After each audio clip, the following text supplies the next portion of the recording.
Noong araw ng kalayaan ng Ukraine, Agosto 24, sinalakay ng malawakang atake ng mga drone ang Russia.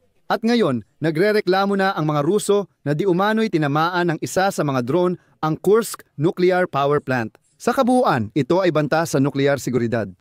Bukod dito, tinamaan din ngayon ang Ust-Luga, isang fuel terminal malapit sa Petersburg na nag-e-export ng produktong petrolyo. Medyo malinaw ang sitwasyon sa Ust-Luga pero iba sa Kursk region. Pinalalaki ng Russian propaganda ang issue na sinasabing tinamaan ang nuclear reactor. Hindi naman talaga ganoon kadramatiko ang nangyari. Nasunog doon ang transformer at kinailangan nilang agad-agad ayon sa mga eksperto sa atom, bawasan ng 50% ang lakas ng ikatlong blok. Sinusubukan na ng mga Ruso palakihin ang kwentong ito. Sagot ng Ukraine: una, hindi kami umatake sa Kursk Power Plant. At mismong mga Ruso ang umamin na ang pagkasira ng transformer ay nangyari dahil sa pagtatangkang pabagsakin ang drone na lumilipad kung saan-saan at ayun, bumagsak ang mga piraso at tumama sa transformer. Pero iminumungkahi kung isa-isahin natin ang buong ataking ito. Tungkol sa Kursk Nuclear Power Plant, ano nga ba ang opisyal na kinilala? Paano ito kinomentuhan ng International Atomic Energy Agency na napakahalaga? Pag-usapan natin kung ano ang nangyari sa Ust-Luga at ano ang sinasabi ng mga rehiyonal na awtoridad ng Rusya.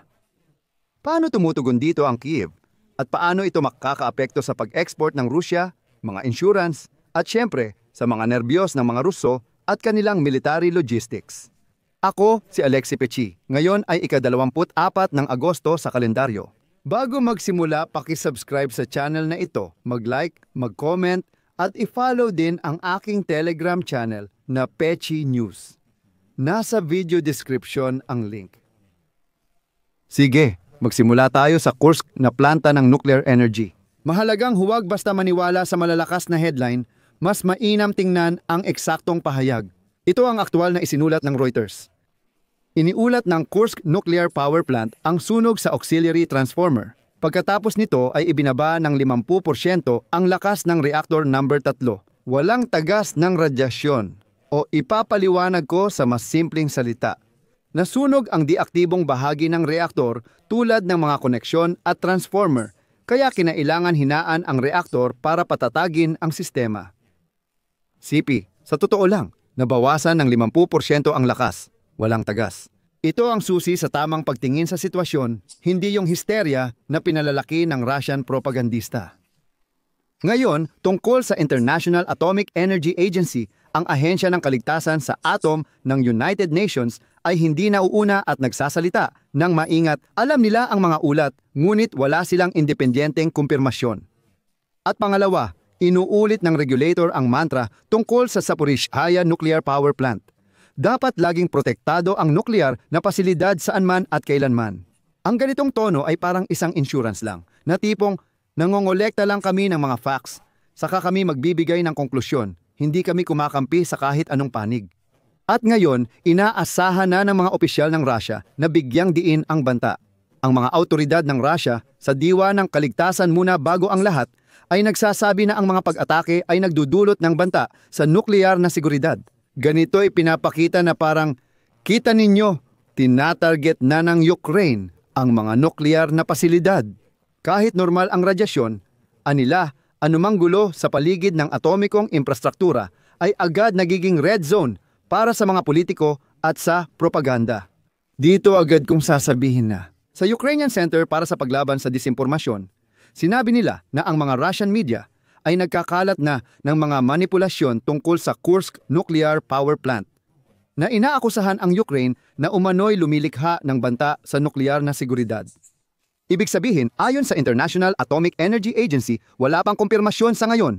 Ayon sa Center para sa Paglaban sa Disinformasyon ng National Security and Defense Council ng Ukraine, tipikal na propaganda ng Russia ang mga ganitong pahayag upang siraan ang Ukraine at bigyang katwiran ang sarili nilang agresyon. Paalala ko lang na paulit-ulit nang nagpakalat ng ganitong mga peking balita ang Russia noon. Sa totoo, ang tunay na banta sa nuclear security ay ang Russia na ngayon ay may kontrol sa Zaporizhzhia Nuclear Power Plant.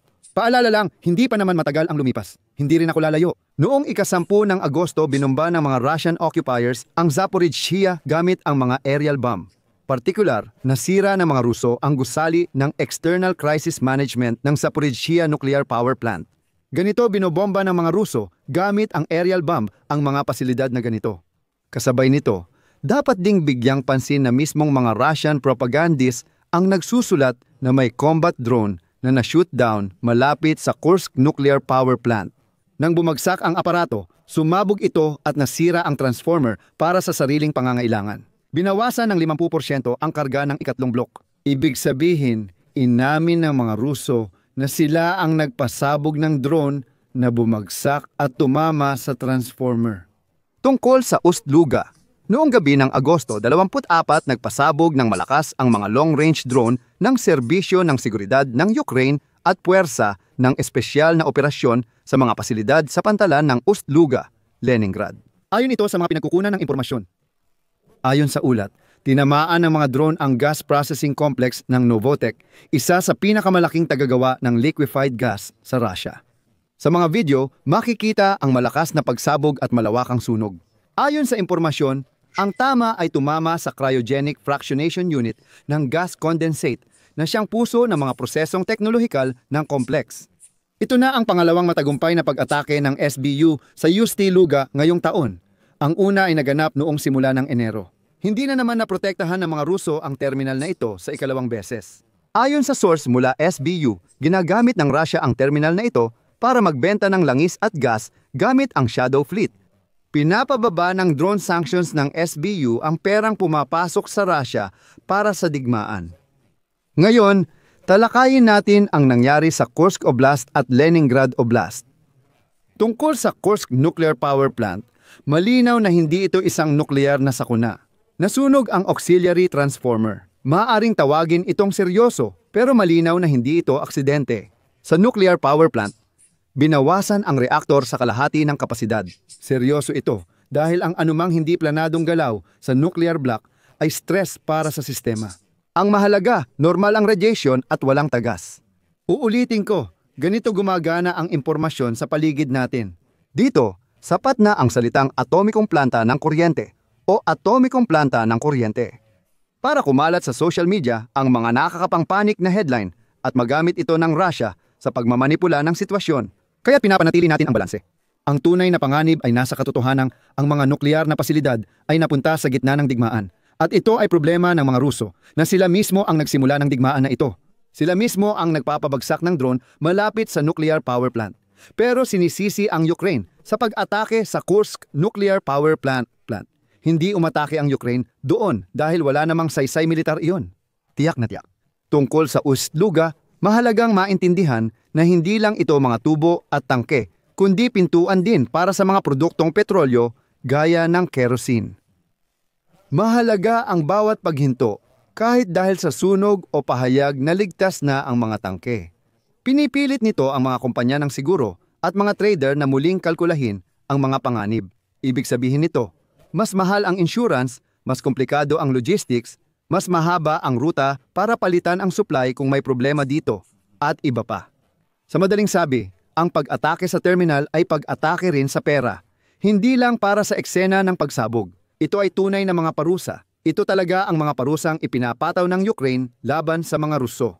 At dito, partikular na binibigyang diin ng Reuters ang heograpiya ng pag-export Asia, Istanbul. Ibig sabihin, ito ang sentro kung saan kumikita ang Russia sa kasalukuyan.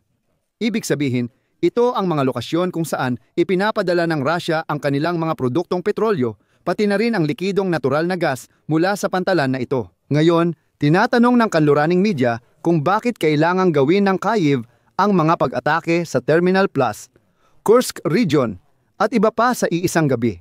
Ayon sa Reuters, layunin nito na disiplinahin ang risko para sa Moscow. Kapag ang malayo ang kamay, ibig sabihin ay long-range na sandata, ay tumatama sa iyong enerhiya, mapipilitan kang hilahin ang iyong air defense, papaloob sa loob ng bansa. Ikalat ang repair crew, magdala ng reserbang transformer, at baguhin ang schedule ng pagpapadala. Daan-daang maliliit na desisyon ang nagdudulot ng pagbagal sa front at supply. Ito ang nais makamit ng Ukraine. Palawakin ang nerbiyos ng digmaan para ang bawat bagong atake ay hindi na isang sensasyon, kundi isang pangkaraniwang bagay na lalong hindi kayang tiisin ng ekonomiya ng Rusya. Panghuli, sa nuclear panic na pinalalala ng mga Ruso, MAGATE. Malinaw na sinasabi na hindi dapat magkaroon ng anumang panic. Nakikita natin kung paano inilalabas ng Moscow sa pandaigdigang plataporma ang isyong ito, sinasabing banta ng Ukraine ang nuclear seguridad. Sobrang lampas na sila sa limit. Paano nila yon nagagawa? Bilang tugon, may sariling lohika ang Kyiv. Sinasabi ng Kyiv na pakinggan ninyo. Kayo ang nagdala ng inyong digmaan dito. Kayo ang nagsimula ng malawakang digmaan na ito. Kayo ang sumakop sa Zaporizhzhia Nuclear Power Plant. Ang mga Ruso ay bumobomba sa mga lungsod ng Ukraine. Ang mga Ruso ay bumobomba sa enerhiya ng Ukraine araw-araw. Kaya, ano ang inaasahan ninyo? Inaasahan ba ninyong magiging ligtas kayo? Hindi. Lilipad ang mga drone at mga misil sa inyong mga ulo. At problema nyo na kung paano nyo pababagsakin ang mga drone na yon na pagkatapos ay bumabagsak sa ilang mga pasilidad ng Kursk Nuclear Power Plant. At syempre, ang mahalaga para sa amin ay ang pahayag ng United Nations Regulator, ang MAGATE, na walang independenteng kumpirmasyon ng anumang uri ng panik. Pinagsasama-sama natin ang buong larawan. Katotohanan bilang isa, ang lakas ng reaktor bilang 3 sa Kursk Nuclear Power Plant ay ibinaba ng 50%. Walang tagas, 2 katotohanan. Totoo, may malakas na sunog sa bunganga ng lugar. Hindi raw nasira ang mga tangke, pero malaking problema pa rin ito sa mga Ruso. Katotohanan 3. Malawakang pag-atake ng mga drone sa iba't ibang rehiyon ng Russia sa iisang gabi. Sinabi ng mga Ruso na nakapagpabagsak sila ng 75 na drone at sa pangkalahatang konteksto, patuloy na inililipat ng Ukraine ang digmaan sa teritoryo ng mananakop para sa sistematikong pagpuwersa sa enerhiya at export ng Russia. Ito mismo ang digmaan ng katatagan na mismong ang Moscow ang nagsimula. Pinahaba ng Moscow ang digmaan na ito para subukan, alam mo na, tingnan kung sino ang mas tatagal. Ayan, sige, inililipat natin ang parehong lohika sa teritoryo ng Russia. Sa huli, idadagdag ko na dahil sa mga ganitong pag-atake, nagbabago ang halaga ng digmaan para sa mga Russian. Mas mahal para sa mga kumpanyang Russian ang insurance at paghahatid ng gasolina, kaya nagkakaproblema sila. Mas mahirap para sa mga sundalong Russian na protektahan ang harapan at likuran ng sabay. At mas mahirap para sa mga diplomatang Russian na kumbinsihin ang mundo na isa lang itong espesyal na operasyong militar. Mas mahirap para sa propaganda ng Russia na kumbinsihin ang mga Russian na ang digmaan ay nangyayari lang sa Ukraine. Hindi kayo maaapektuhan nito. Kayo lang ay parang karne sa kanyon. Magpunta kayo at mamatay. Pero hindi talaga ito aabot sa inyo. At alam nyo, habang mas madalas lumalabas ang mga pangalan gaya ng Ust-Luga at Kursk sa mga balita, mas lalong humihina ang sigaw ng propaganda na ito ay isang lokal na labanan lang. Oh, buti na lang, hindi na nila sinisigaw na ito ay digmaang sibil. Tulad ng sinasabi nila noon, bago mag-2022, matagal ng pandaigdigan ang digmaang ito. Ayan, sa usaping lohistika, presyo at lahat ng iba pa. Dapat nating maintindihan na kailangang dumami ang mga ganitong pag-atake. Dahil sa long-range na missile na Flamingo ng Ukraine na abot 3,000 kilometro, mas dadami pa ang ganitong mga pag-atake. Kaya, kailangan maging mas maingat ang mga Ruso kung paano nila pinabagsak ang mga drone na umaatake sa kanila. Parang boomerang, laging bumabalik. Naalala ko kung paano pinagtatawanan ng mga hindi naliligo na Ruso ang mga Ukraino. Sinasabing, bakit ninyo pinapabagsak ang missile at drone sa mga tahimik na lungsod? Nahuhulog lang naman ang piraso nito sa tirahan ng tao. Pareho lang ang tanong ko sa inyo, bakit ninyo pinabagsak ang drone na papunta naman sa military target para lang bumagsak ang mga piraso nito sa Kursk Nuclear Power Plant? Bakit ninyo ginagawa ito? Hayaan ninyo na lang ang drone na iyon. Lumilipad siya, hayaan ninyo siyang lumipad. May misyon siyang militar. Hayaan ninyo siyang tapusin iyon ng maayos. Bakit ninyo sinusubukang pabagsakin ang kahit ano? Paano na ngayon ang tunog nito? At dito, maglalagay ako ng elilipsis. Ilagay ang opinyon at konklusyon sa comments, mag-subscribe, pindutin ang kampanilya at ilike ang episode. Iyan lang po. Ingatan ninyo ang inyong sarili. Paalam sa lahat.